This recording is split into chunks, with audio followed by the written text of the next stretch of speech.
यस्य स्वयं स्वभावाप्ते रभावे कृष्णकर्मणां तस्मै संज्ञानरूपाय नमोस्तु परमात्मने।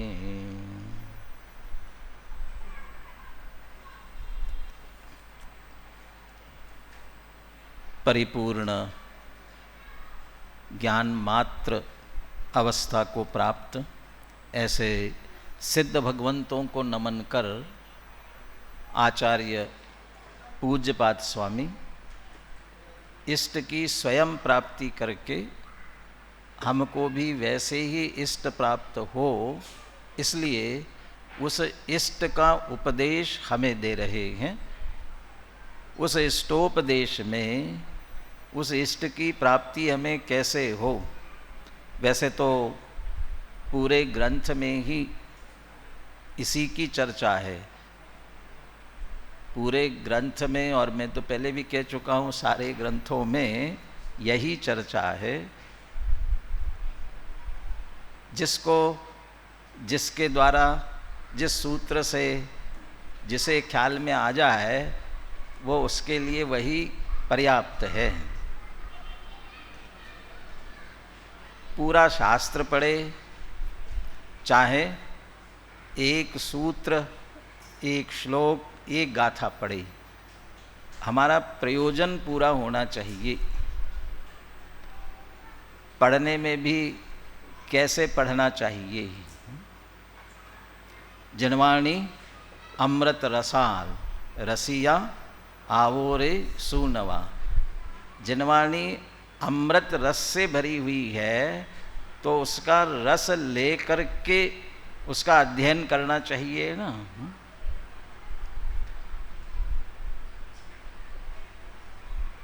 एक दवाई की गोली होती है और एक बच्चे भी गोलियां खाते हैं, टॉफ़ी बोलते हैं, टॉफ़ी से जल्दी ख्याल में आएगा। एक दवाई की गोली लेते हैं और एक टॉफ़ी वाली गोली खाते हैं। दोनों के खाने में क्या अंतर होता है? क्या अंतर होता है? दवाई की गोली अरुचि पूर्वक खाते हैं और अरुचि पूर्वक खाते हुए मुंह में रखा, पानी पिया और पेट में चला जाए। बहुत से लोगों को देखा है, वो मुंह में भी कहाँ रखते मालूम है? बिल्कुल अंदर, गले के वहाँ तक अंदर ले जा कर के। क्यों? ऐसा क्यों? कि पानी पिए और सीधे पेट में चला जाए। और थोड़ा सा जीभ पर यहाँ रखोगे तो क्या फ़र्क पड़ेगा? स्वाद आ जाएगा। माने स्वाद बिल्कुल लेना नहीं चाहते हैं क्योंकि रुचि नहीं है, तो एक तो वो गोली लेते हैं। और टॉफ़ी वाली गोली कैसे खाते हैं? टॉफ़ी वाली गोली, एक तो सबसे पहले रुचि, पहले ही देखते ही आनंद आता है, और देखते ही आनंद आता है और फिर पहले ही मुंह में पानी आने लग जाता है। और फिर अपन तो नहीं खाते, बच्चे खाते हैं। और वो मुंह में रख करके अब रसाल, वो रस लेते हैं। कब तक रस लेते हैं? कि जब तक वह पूरा उसका रस कस न निकल जाए, वो आखिरी तक उसे बराबर चूसते रहते हैं और उसका आनंद लेते हैं। कहीं हम वैसे तो जिनवानी को औषधि भी कह दिया। वचनामृत वीतरागना परम शांत रसमूल औषधि ये भव रोगना कायर ने प्रतिकूल। ये जिनेंद्र भगवान के वचनामृत जो है परम शांत रस वाले हैं और भव रोग की औषधि है। तो औषधि समझ करके तो लेना, लेकिन औषधि की गोली की तरह नहीं लेना। पढ़ा और कहीं इसका स्वाद न आ जाए इसलिए जल्दी से आगे बढ़ गए। तो यदि ऐसा जल्दी जल्दी पढ़ते जाएंगे तो उसका असर नहीं हो पाएगा। जब तक उसके संदर्भ में जितना भाव जितना अपने ख्याल में आ सकता है अपने सामर्थ्य के अनुसार निकालना चाहिए। कभी कभी कहता हूँ मैं, जैसे ये गन्ने के रस निकालने वाले को देखा है ना, वो गन्ने का रस निकालने वाला क्या करता है, गन्ना डालता है और रस निकाल लिया, तो एक बार निकाल लिया सो फेंक देता होगा ना, फिर दूसरी बार, और फिर अब उसको फिर डबल करके मोड़ करके फिर डालता है। कब तक? जब तक उसका अंतिम बूंद भी न निकल जाए, पूरा रस कस निकाल ले, तब तक करता रहता है।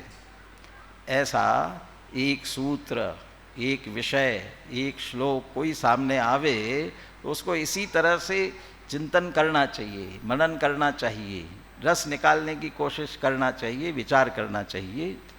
ऐसा करते करते ग्रंथ का अभ्यास, ग्रंथ का अध्ययन हो, तब उस ग्रंथ का पूरा भाव अपने ख्याल में आ सकता है।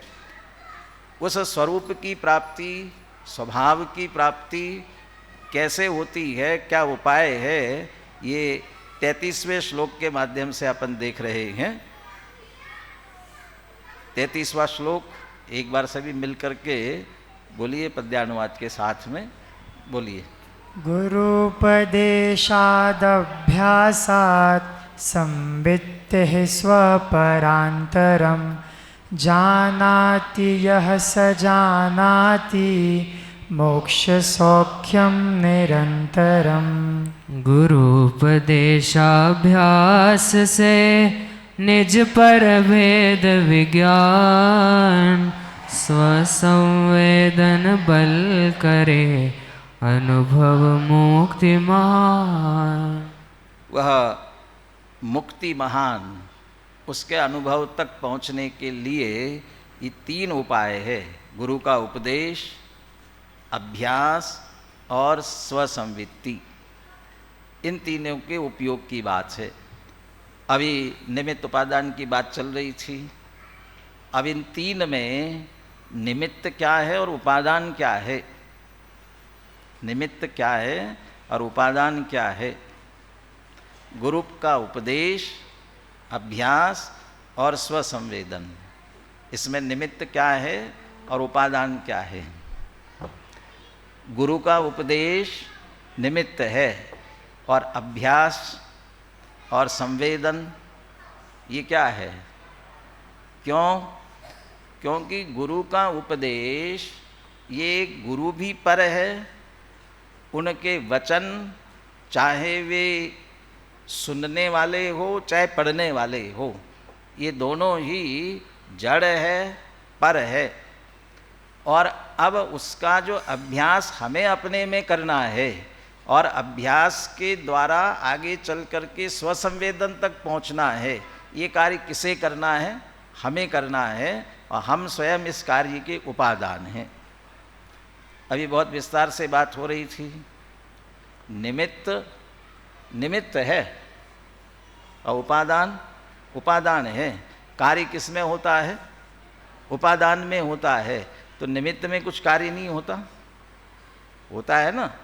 तो निमित्त में जो कार्य हो रहा है वो अपनी योग्यता से, स्वयं की योग्यता से उसमें हो रहा है। उसमें जो हो रहा है वो अपने लिए क्या है? स्वयं के लिए। वो स्वयं के लिए क्या है? स्वयं के लिए उपादान है। वो अपने आप में उपादान है, अपन स्वयं वो परिणम रहा है।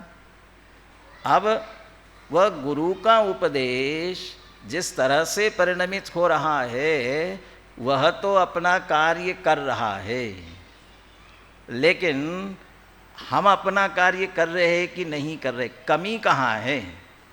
गुरु के उपदेश में है कि हमारे अभ्यास और स्वसंवेदन में कमी है। तो जहाँ कमी है वहाँ उसे दूर करने की आवश्यकता है। गुरु के उपदेश में इतनी सामर्थ्य है कि वह हमारे अज्ञान को दूर कर सकता है, और उस रूप से गुरु के उपदेश का परिणमन हो रहा है। वो अपने आप में परिपूर्ण है, लेकिन अब उसका अभ्यास करना ये अपने ऊपर है। कैसे अभ्यास करना? कल मोक्षमार्ग प्रकाशक के आधार से चर्चा की थी कि टोडरमल जी ने, और ये सारी चर्चा सम्यक्त्व के सन्मुख, सम्यक्त्व की प्राप्ति से आगे बढ़ेंगे ना, तो सम्यक्त्व के सन्मुख होने के लिए उन्होंने 3 उपाय बताए थे। सबसे पहले उद्देश्य माने नाम सीखे, फिर लक्षण जाने और परीक्षा करे। वह उद्देश्य और लक्षण निर्देश के लिए, नाम सीखने के लिए और लक्षण जानने के लिए उन्होंने कहा कि जैसा गुरु का उपदेश है वो उपदेश के अनुसार समझ लेना, लेकिन परीक्षा करने में अपनी बुद्धि लगाना, अपना विवेक लगाना और उसका अभ्यास करना। इसके अभ्यास पर उन्होंने बहुत जोर दिया।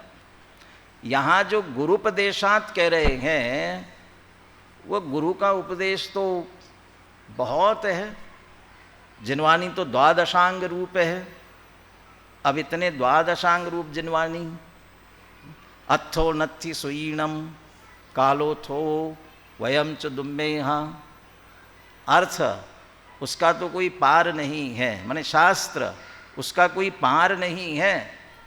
द्वादशांग जिनवानी का तो पार है ही नहीं, उसके एक एक अंग का पार नहीं है, उसमें से एक एक पूर्व का पार नहीं है, एक एक पूर्व में से जितना अभी शेष बचा है उसका भी पार नहीं है। कभी कभी विचार करो कि कितनी जिनवानी होगी, जिनेंद्र भगवान की वाणी में कितना विषय आता होगा। अभी जितनी उपलब्ध है वह तो उसका कितना सा अंश है, लेकिन वो उतना अंश भी इतना है कि हम अपना पूरा जीवन लगा दे तो भी कम पड़े। इतना अभी भी है, इतने शास्त्र अभी भी है। हम जीवन भर यदि उनका अध्ययन करते रहे, लेकिन अध्ययन का मतलब ये थोड़ी कि पढ़ लिया और आगे बढ़ते गए, पढ़ लिया और आगे बढ़ते गए। अच्छी तरह से समझ करके करते करते पूरा जीवन भी लगा दे तो कम है। तो फिर हम कब इतना अध्ययन करेंगे, कब होगा, कैसे होगा। कालो थो, काल तो बहुत कम है हमारे पास में। कितना काल है हमारे पास में, कितना समय है? जितना हमारा जीवन है उतना ही तो समय होगा। मनुष्य भव का जितना जीवन है तो कितना मनुष्य भव का जीवन, वर्तमान में कितनी आयु है? एक एवरेज 100 कह दो, लेकिन कहाँ वहाँ तक पहुँच पाते हैं।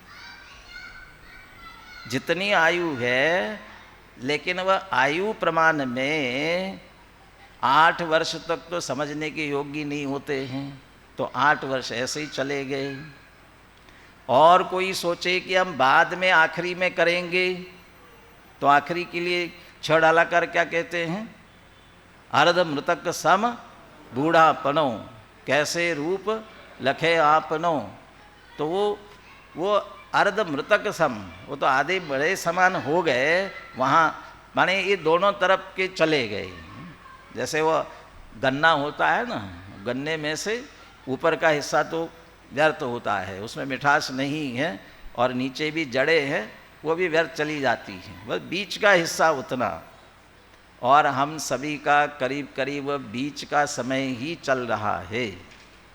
अब वो बीच का समय, अब वो इतना जो समय है 8-10 साल पहले के चले गए, 8-10 साल पीछे के चले गए, अब 50-60 साल की उम्र रह गई। लेकिन वो 50-60 की उम्र में हम ऐसे पंचम काल में जन्म लिया है कि उस पंचम काल में बिना कष्ट किए, बिना कमाए अपने आप कुछ नहीं मिलने वाला है। अपने आप नहीं मिलेगा कुछ भी, करना पड़ेगा। तो करना पड़ेगा तो उसके लिए समय देना पड़ेगा। कमाने धमाने में हमारा समय चला गया, फिर खाने पीने में समय चला गया, फिर सोने में समय चला गया, अब बचा कितना? अब जो बचा हुआ समय है उसमें से हम इसमें कितना समय लगाते हैं, इसके लिए कालो थो, बहुत अल्प काल हमारे पास में है। और फिर वयम च दुम्मे, हाँ, हमारे पास इतनी बुद्धि भी नहीं है कि इन सब को हम समझ सके, इतना कर सके। तम्मा नवरी सिक्की यवम जम कुणदि जम मरणम। इसलिए उतना ही जल्दी से सीख लो जो हमारे जन्म मरण का अभाव कर सके। हमारा प्रयोजन का जितना है उतना समझ लेना।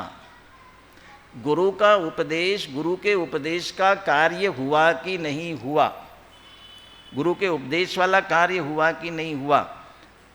टोडरमल जी ये कहते हैं भाई इतना गुरु का उपदेश हमें मिल गया, प्रयोजनभूत कितनी, जैसे आप जिस कक्षा में होते हैं ना उस कक्षा का कोर्स ही तो पढ़ते हैं, और उसके अलावा पढ़ो तो बहुत अच्छी बात है, लेकिन कक्षा का जितना कोर्स है उतना आपको बता दिया जाता है और उतने आपको करना है, तो निश्चिंत होते हैं।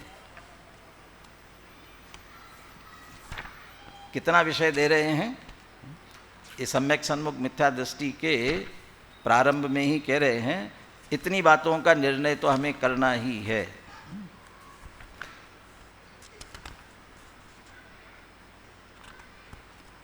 देखिए वहाँ अपने प्रयोजनभूत, देखो गुरु का उपदेश हमको पूरा हुआ कि नहीं इस पे विचार करना। यहाँ तक, यहाँ से लेके वहाँ तक, यहाँ तक इसीलिए कह रहा हूँ हम बालक समझ करके आप अपने आप को क्या है छोटा बच्चा समझ के हमको ना समझाना रे, नहीं समझाना। आपको भी जितना यहाँ कह रहे हैं इतना गुरु का उपदेश मिल गया है। बहुत बहुत बार ऐसा, अरे अभी तो हम बच्चे हैं, अभी तो हम बच्चे हैं, ऐसा कह के टाल दिया, तो फिर यहाँ टाल दिया तो आगे आगे जा कर के क्या करेंगे, कितना मोक्ष मार्ग। क्या है मोक्ष मार्ग हमको नहीं मालूम। देव गुरु धर्म, हमारे सच्चे देव कौन है, हमारे सच्चे गुरु कौन है, धर्म क्या है नहीं मालूम हमको। जीवादि सात तत्व तथा निज पर और अपने को अहितकारी हितकारी भावों के इत्यादि के उपदेश से सावधान होकर ऐसा विचार किया, अहो मुझे तो इन बातों की खबर ही नहीं, मैं भ्रम से भूलकर प्राप्त पर्याय में तन्मय हुआ, परंतु इस पर्याय की थोड़े ही काल की स्थिति है, तथा यहाँ मुझे सर्वनिमित्त मिले हैं, मुझे इन बातों को बराबर समझना चाहिए, क्योंकि इनमें तो मेरा ही प्रयोजन भाषित होता है। ऐसा विचार कर जो उपदेश सुना उसके निर्धार करने का उद्यम किया। तो जो गुरुपदेशात, गुरु के उपदेश वाली बात तो हो गई, तो ये उपदेश बाकी इसके अलावा और भी बहुत पढ़ लिया समझ लिया, लेकिन मूल जो बात है इतना तो हमने पढ़ लिया और समझ लिया कि नहीं, तो गुरु का उपदेश का कार्य हो गया। तो फिर इतना हमने पढ़ लिया समझ लिया तो हमारा ये सब प्रयोजन भूत है, तो प्रयोजन सिद्ध क्यों नहीं हुआ, क्योंकि दूसरा जो अभ्यास है वो हमने नहीं किया, और उस अभ्यास के लिए जो अभ्यास करना है वो हमने नहीं किया। नाम सीख लिए, लक्षण जान लिए, जैसा जिनवानी में लिखा वैसे जान लिया, लेकिन जो परीक्षा करना है, जिसमें अपनी बुद्धि का उपयोग करना है, उस बुद्धि का हमने उपयोग नहीं किया। और परीक्षा करने के लिए जो प्रक्रिया अपनानी चाहिए वह प्रक्रिया हमने नहीं अपनाई।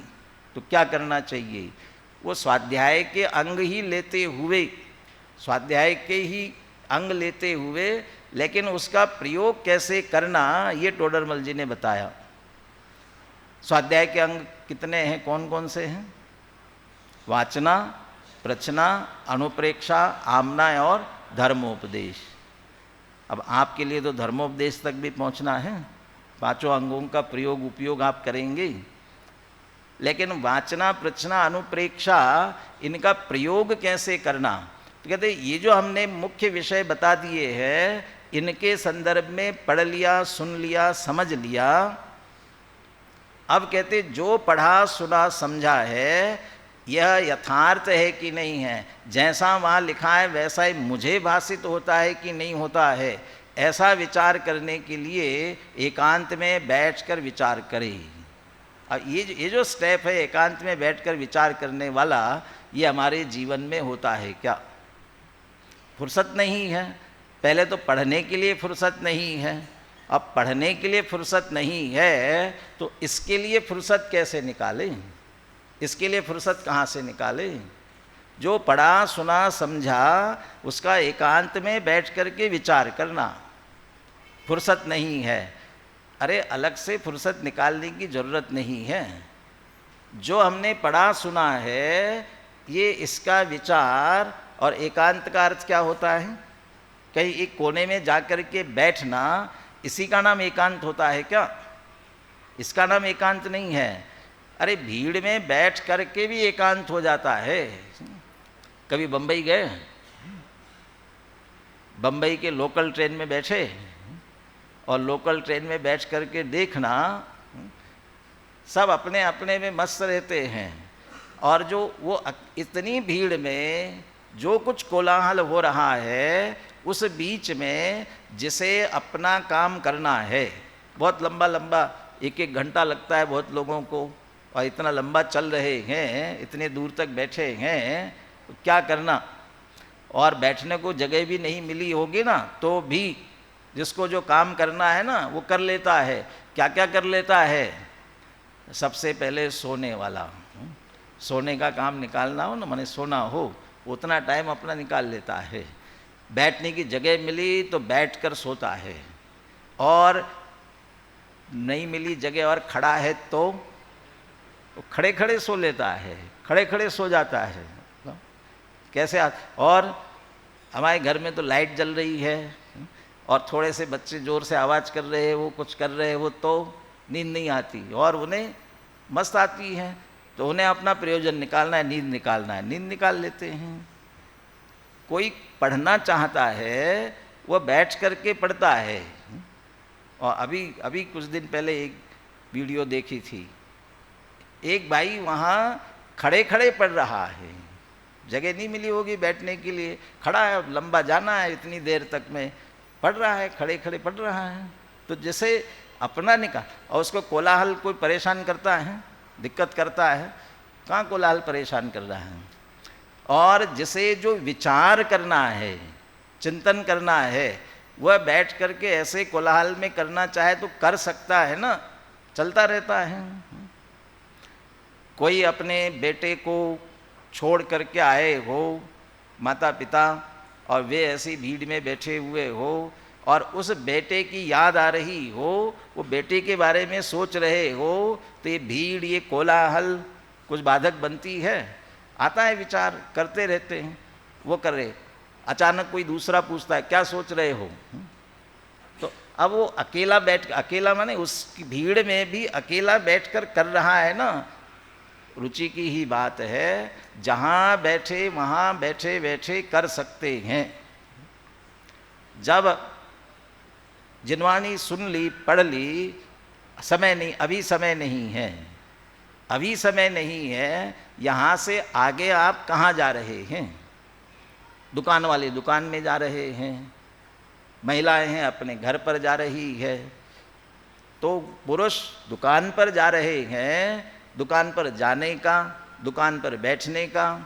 अच्छा, आप दुकान पर चले गए तो जैसे ही आए वैसे ही ग्राहक आ जाते हैं ना, वैसे ही काम में लग जाते हैं। बैठे रहते थोड़ी देर तो समय मिलता ही है ना, तो जब नहीं आए तब तक क्या करेंगे? अब आजकल तो मुश्किल है ना हमारे पास करने के लिए। निरालंब कहाँ है, हमारे पास अवलंबन है। क्या अवलंबन है? मोबाइल निकाल लिया और शुरू हो गए। है समय हमारे पास में, उतनी देर भी आज क्या पढ़ा था, आज क्या विषय चला था, ये विषय विचार वहाँ कर सकते हैं। महिलाएं चली गई घर में, अपना खाना बनाने के काम में लग गए, तो काम में लग गए तो तैयार निश्चित है ना क्या बनना है, क्या करना है, रोज का एक प्रैक्टिस है, वही बनना है, वैसे ही बनना है, और कुछ पहले ही तैयारी करके आए हैं। अब वो करते करते भी विचार हो सकता है ना।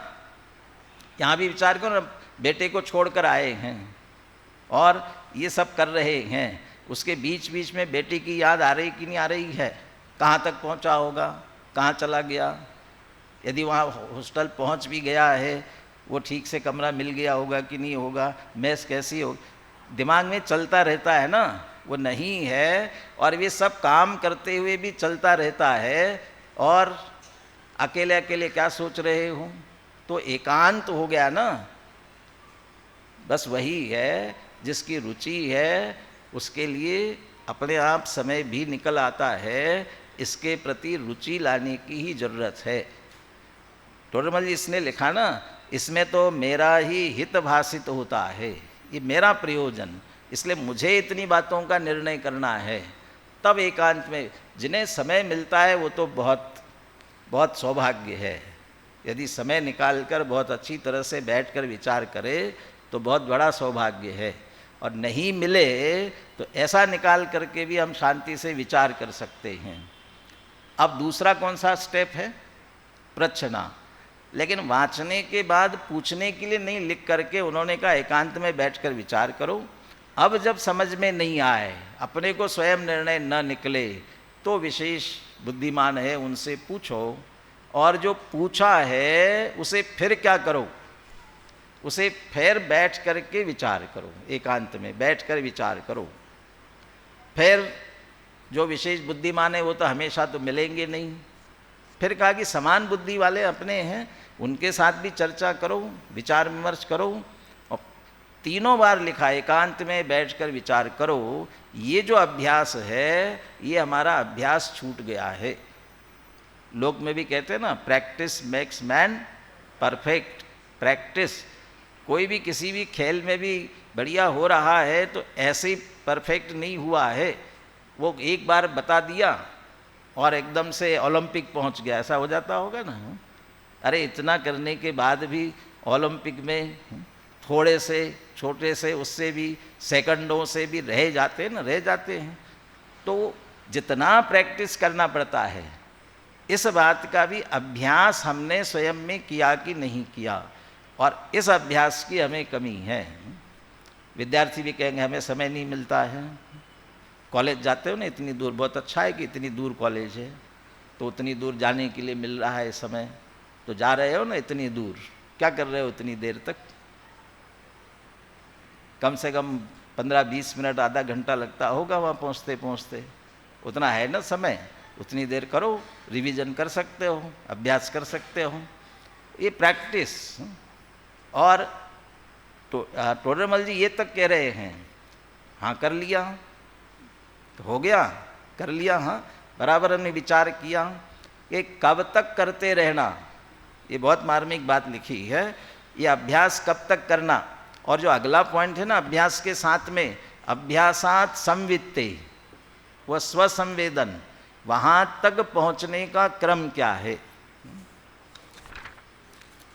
इसी जो प्रकरण प्रारंभ किया है इसी के अंत में, इस प्रकार इस जानने के अर्थ कभी स्वयं ही विचार करता है, कभी शास्त्र पढ़ता है, कभी सुनता है, कभी अभ्यास करता है, कभी प्रश्नोत्तर करता है। इसमें भी कहता है तत्प्रष्टव्यम तद्वेष्टव्यम। कौन सा श्लोक है ख्याल में? पर ये इसी के संदर्भ में, इस आत्मा के संदर्भ में विचार करना चाहिए, पूछना चाहिए। जो कुछ करना है इसी के संदर्भ में करना चाहिए। ये करता है। इस जानने के अर्थ, इस जानने के अर्थ माने क्या जानने के अर्थ? वो पहले जितनी बातें बता दी थी ना उतनी ही, और अधिक विस्तार की जरूरत नहीं है। मोक्ष मार्ग, देवशास्त्र गुरु, 7 तत्व, निज पर, और अपने को हितकारी अहितकारी भाव। बस इतनी ही बातों का निर्णय करना है। कोर्स भी बहुत बड़ा नहीं है, बहुत बड़ा कोर्स नहीं है और बहुत बड़ा कोर्स है। बड़ा इसलिए नहीं, विषय तो इतना सा है। अब बड़ा क्यों है कि पूरा जीवन भी लग जाए तो भी निर्णय नहीं निकल पाता, और एक जीवन में निर्णय न निकले तो भी अगले में जाकर के भी निर्णय निकाल सकता है। बस इतना है कि संस्कार चले जा रहे, संस्कार उसी के जाएंगे जिसको गहराई में उसकी रुचि पड़ी हुई है।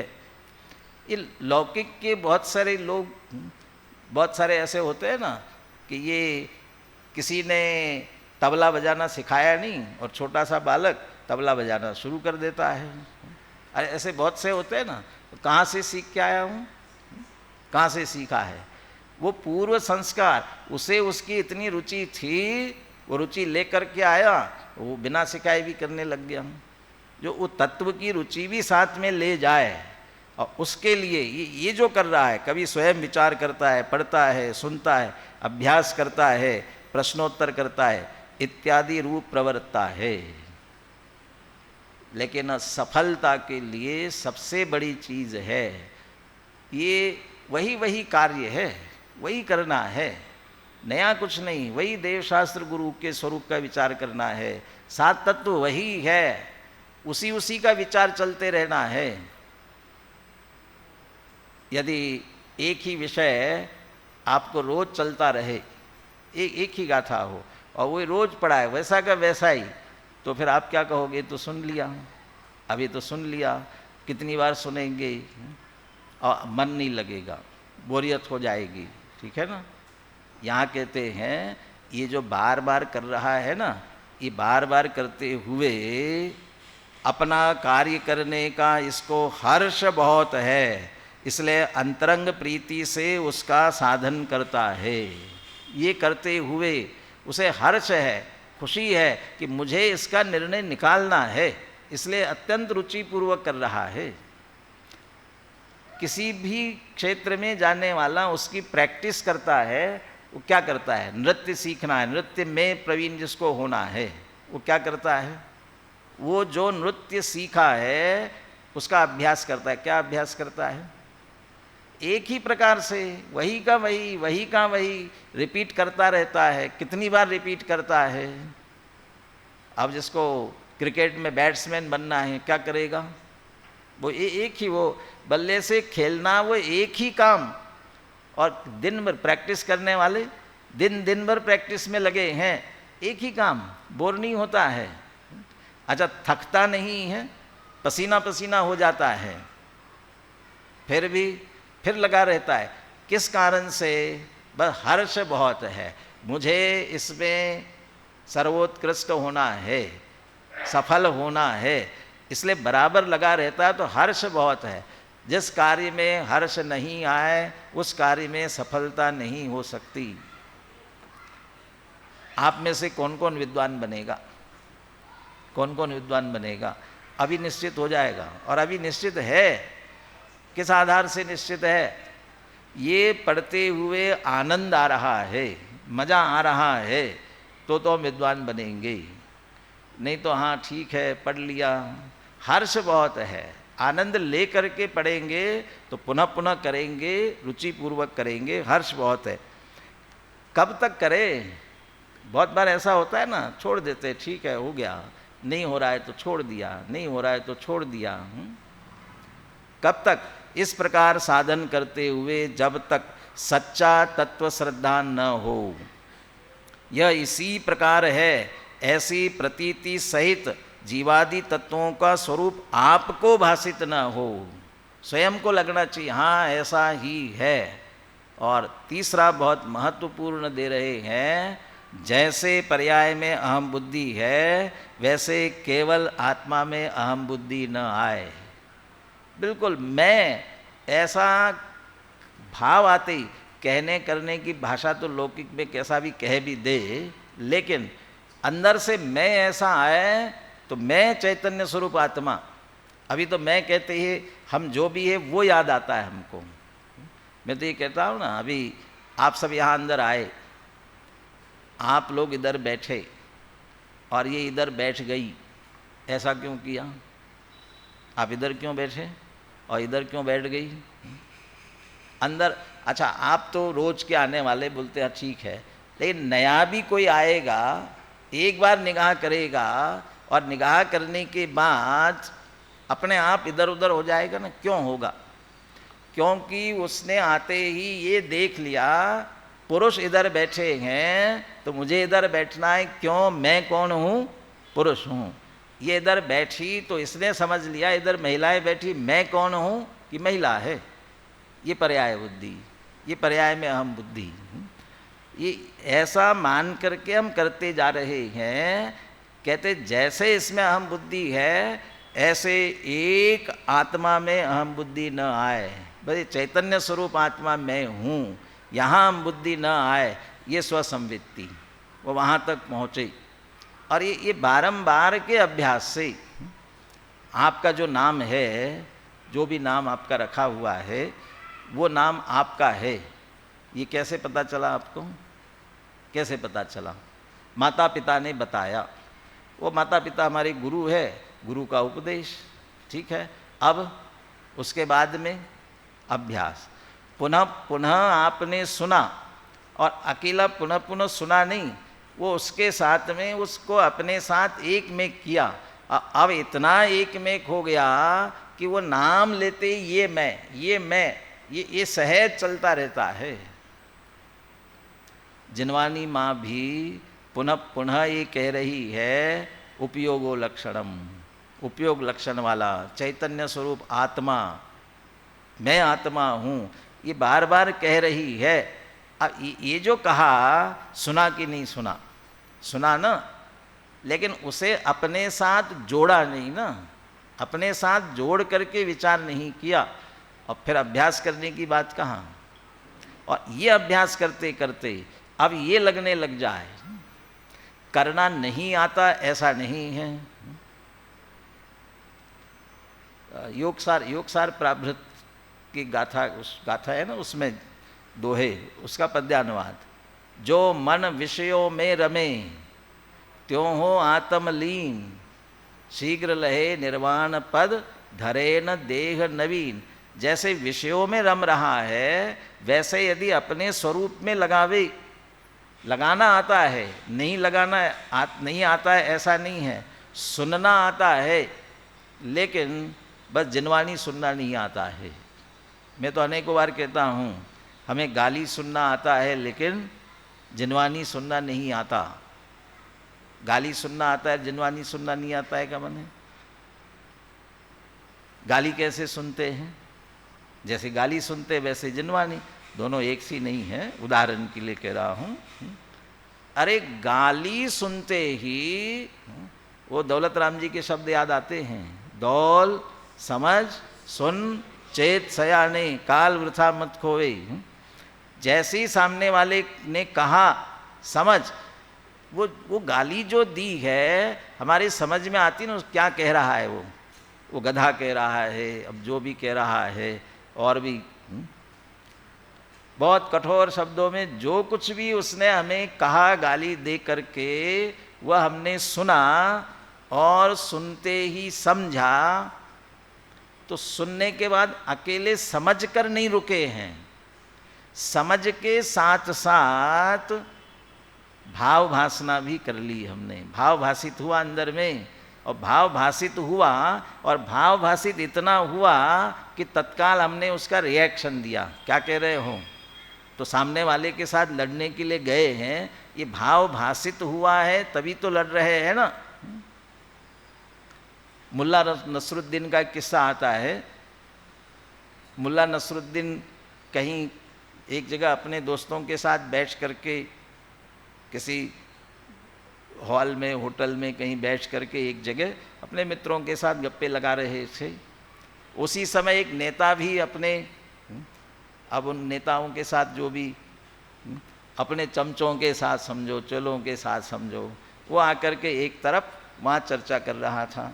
वो जोर जोर से बातें कर रहे थे। अब जोर से बातें कर रहे थे, मित्रों में से बातें करते करते एक ने आवाज़ जोर से कह दी, उल्लू का पट्ठा, उल्लू का पट्ठा कह दिया। अब वो नेताजी ने सुना, नेताजी के कानों पे पड़ा। अब वो नेताजी आए, किसने कहा, किसने कहा है? अब कौन बोलेगा? घबरा के किसी ने नहीं बोला। तो फिर उसने कहा, आप ऐसा नहीं बताते हो, मैं अदालत में लेकर के जाऊंगा। वो अदालत में लेकर के गया। वो अदालत में गया तो ये सब थे कि आप गवाही के लिए मुल्ला नसरुद्दीन है, इसको बुलाओ, बोलो कहाँ था और किसने कहा था ये बताएंगे। तो आए, तो उन्हें पहले सब बोल रहे थे, मेरे से नहीं कहा, तुमसे नहीं कहा भाई, हम आपस में बातें कर रहे थे, तुमसे नहीं कहा। अब मुल्ला नसरुद्दीन से पूछा, मुल्ला उल्लू का पट्ठा कहाँ था, इनको कहा था? वो कह रहे हाँ इनको ही कहा था। कह इनको कहा था, बाकी तो कह रहे नहीं कहा है, इनको ही कहा है।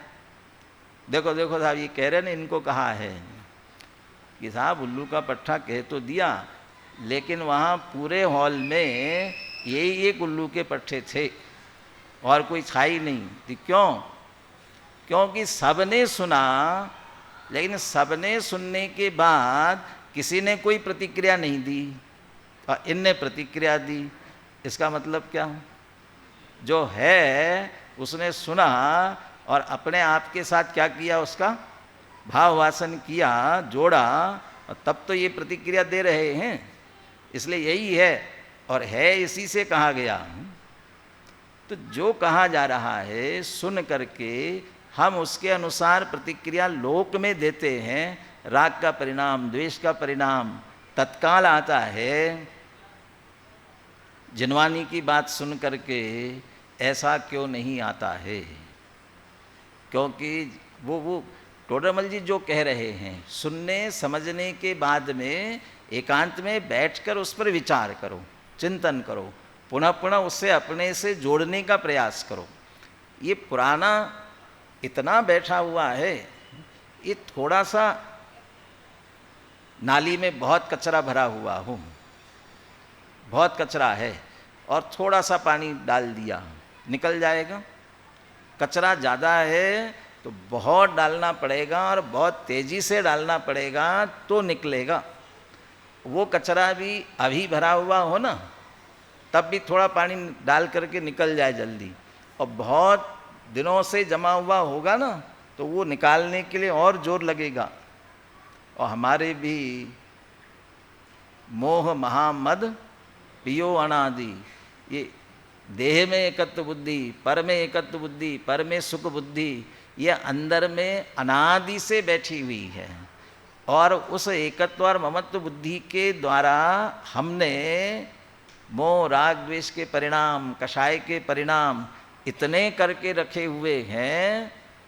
अब वो कैसे जाएंगे? इतने आसानी से जाने वाले नहीं है।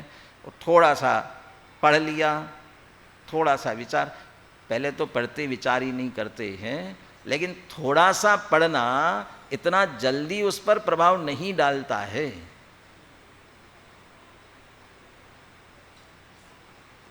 अमृतचंद्र आचार्य स्वयं के लिए कहते हैं, मम परम विशुद्धि शुद्ध चिन्मात्र मूर्ते भवतु समय सार व्याख्यैवानुभूते।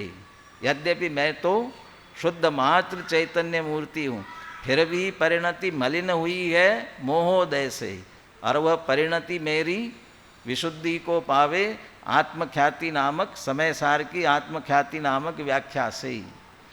वे मुनिराज ये महसूस कर रहे हैं कि हमारी परिणति मलिन है और विशुद्ध होवे, और इसलिए वे बराबर इसी विचार में, इसी तत्व चिंतन में लगे हुए हैं जितना समय है। अभी मैंने प्रारंभ में कहा था, वचनामृत जिनेंद्र भगवान के जो वचनामृत है, वे वचनामृत कैसे हैं? परम शांत रसमूल औषधि ये भवरोगणा, ये भवरोग की औषधि है। ये औषधि है तो जिसे रोग ज़्यादा है उसे औषधि ज़्यादा लेने की ज़रूरत है, और जिसके पास रोग कम है उसे औषधि ज़्यादा लेने की ज़रूरत है।